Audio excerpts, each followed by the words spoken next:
Hey everyone, before we get into today's video, I'd like to make a special thanks to today's sponsor, Skillshare. I spoke about Skillshare a few times before on the channel, and I personally think it's one of the best ways to learn new skills, and it's a great community. They have hundreds of great classes, from writing and photography to video editing and lifestyle. I've been enjoying a series of classes recently, most notably DIY product photography, Style and Shoot Creative Skills by Rachel Gulota and Daniel Inskeep. I definitely learned a bunch on this course, and I'll put it into practice with my Instagram pages. Also, I think Skillshare is a great offer price-wise, and I genuinely think, if you haven't already, you should really give it a try. If you're interested in Skillshare and want to support the channel, make sure to go and look at the link below, and also, the first 1,000 of my subscribers to click the link in the description will get a free trial of premium membership, so you can explore your creativity. Lucy Walter was one of the first of many mistresses to King Charles II of England. She came from a moderately well-to-do family and was his mistress for a time while he was in exile on the continent during the English Civil War. Charles was the acknowledged father of Lucy's son, James, Duke of Monmouth, who was born on April 9th, 1649. This son would later cause a political crisis when he led a rebellion against his uncle, King James II, claiming that Charles had married Lucy and thus he was legitimate and the heir to the throne. Lucy was born around the year 1630 at Roch Castle near Haverfordwest, Pembrokeshire. Her father was William Walter, and her mother was Elizabeth Prothero, a niece of John Vaughan, 1st Earl of Carbery. Her parents were a part of the Welsh gentry, and her mother brought a dowry of £600 to the marriage. Lucy didn't receive a formal education, but she did learn the required social graces, which allowed her to mingle with good society. She had two brothers, Richard and Justus. Her parents' marriage was tempestuous, and they separated in 1640. William Walter remained at Roch Castle, and the rest of the family went to live with Lucy's maternal grandmother in London. In May of 1641, Lucy's mother petitioned the House of Lords, stating her husband had deserted her and denied her maintenance. The Lords demanded Walter answer the charges. He countered that he had not received her £600 dowry and his wife had been unfaithful to him.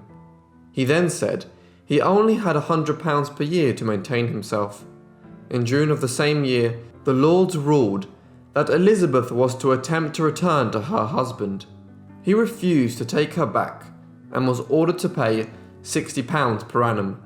In the meantime, Lucy's grandmother contracted a second marriage, and the Walter family was left to their own devices.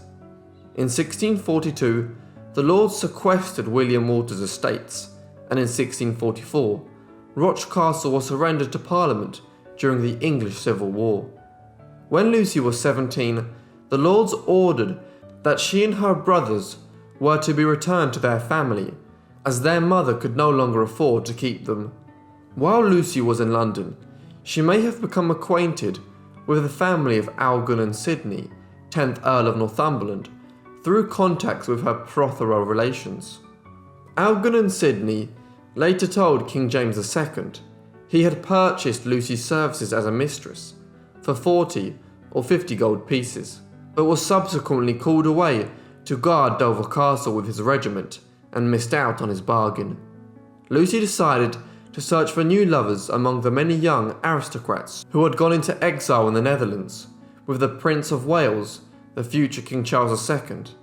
Some accounts say Lucy made her way to The Hague via Paris with her uncle, though others state she may have sailed there on her own. Once there, she befriended Robert Sidney, brother of her friend Algernon Sidney, and briefly became his mistress. In May of 1648, a portion of the Parliamentarian naval fleet mutinied and sailed to the Netherlands to join up with the royalist exiles. 2 months later, Prince Charles left France and quickly made his way to Holland to have a look at his new fleet. During this time, Lucy managed to meet, charm and seduce Charles, and she soon became pregnant. It is unclear if she and Charles resumed their relationship when he returned to the Netherlands in September of 1648. In any case, her son was born in April of 1649 and he was named James. After the birth, the baby boy was placed in the home of a merchant named Claus Guyson in Schiedam, just outside of Rotterdam, where a nurse looked after him. Meanwhile, Lucy found lodging in Antwerp, and Charles left for France. Charles's father, King Charles I, had been executed on the 30th of January 1649, and the prince became King Charles II. Because of this, Charles's attention was increasingly focused on political matters during this trying time, and it's likely that he would not have had time to sneak off and make a secret marriage. He also knew his marriageability was one of the bargaining chips he had available in getting back his throne. Possible wives being considered for him at the time included Dutch, Spanish, and Portuguese princesses.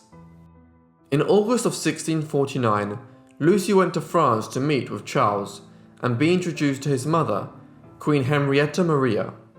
The diarist John Evelyn rode in the coach with Lucy from Paris to Saint-Germain. The entry in his diary on August 19, 1649 reads, "I went to Saint-Germain's to kiss Her Majesty's hand. In the coach, which was my Lord Wilmot's, went Mrs. Barlow, the King's mistress, and mother of the Duke of Monmouth, a brown, beautiful, bold, but insipid creature." Lucy was referred to as Mrs. Barlow, as she had taken to using the name of her kinsman, John Barlow of Slebech. Yet, her reasons for this are unknown. Throughout her life, she would be variously known as Lucy Waters, Mrs. Barlow, and Mrs. Barlow. After meeting the Queen, Charles departed for Jersey in September. It's possible that Lucy accompanied him there, though it's not certain. Charles was then away fighting in Scotland and England for the next 2 years. During this time, she became the mistress of Colonel Henry Bennet, later Earl of Arlington. The next record of Lucy was in The Hague in June of 1650. Unfortunately, during this time there was an attempt to kidnap her son. He was missing for 10 days, but fortunately, he was eventually found. Lucy suspected that Commonwealth operatives were behind this. To secure James's safety, Lucy decided to remove him from Schiedam, taking him first to Boxtel near Breda, and then eventually to Paris. While in Paris, she took as her protector Theobald, 2nd Viscount Taff. In 1651, she gave birth to a daughter called Mary, who Lucy presumed to be Taff's child.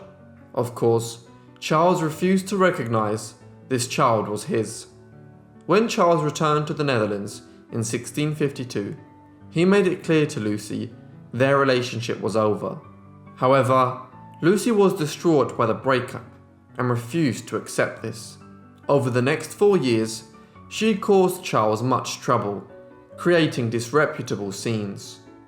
In the years that followed, Lucy considered marrying Sir Henry de Vic, an Englishman who lived in Brussels. She even had Charles's approval to do so. Nevertheless, if she was actually proposing to marry this man, it would constitute bigamy if she was already married to Charles. After her relationship with Taff was over, she returned to The Hague with her 2 children and took up with Thomas Howard, the Earl of Suffolk's brother. In 1656, she was in Cologne, where some of the king's friends promised her a pension if she returned to England. She was given some cash and a pearl necklace and sailed from Flushing to England with her 2 children, her brother Justus, Thomas Howard, and a servant named Anne Hill. Once in London, the party found lodgings above a barber shop opposite from Somerset House. Unable to live tranquilly, she came to the notice of the edgy Republican government who had her arrested as a potential spy and was thrown into the Tower at the end of June. She was interrogated in July, and Cromwell's intelligence department decided not even the royalists would employ her as a spy. Upon the orders of the Protector, Oliver Cromwell, she was deported back to Flanders. By now, Lucy was abandoned by Thomas Howard and was penniless, with 2 children to feed. As a result of her financial situation and the fact that Charles was unable to pay her promised pension, she started threatening Charles with releasing his letters to the public if he did not pay her allowance.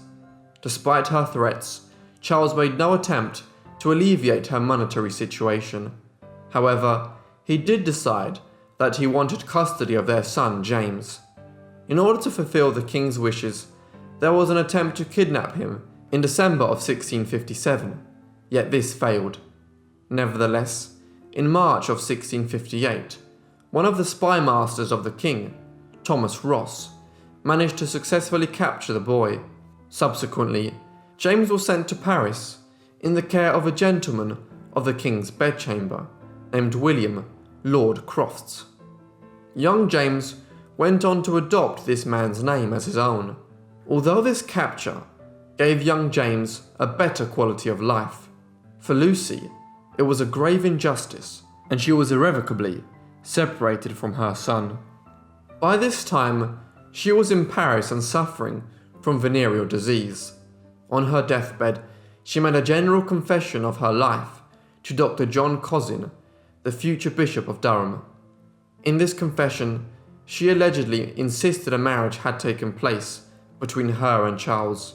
She also supposedly provided Cosin with documentary proof of the marriage, which he kept in a black box.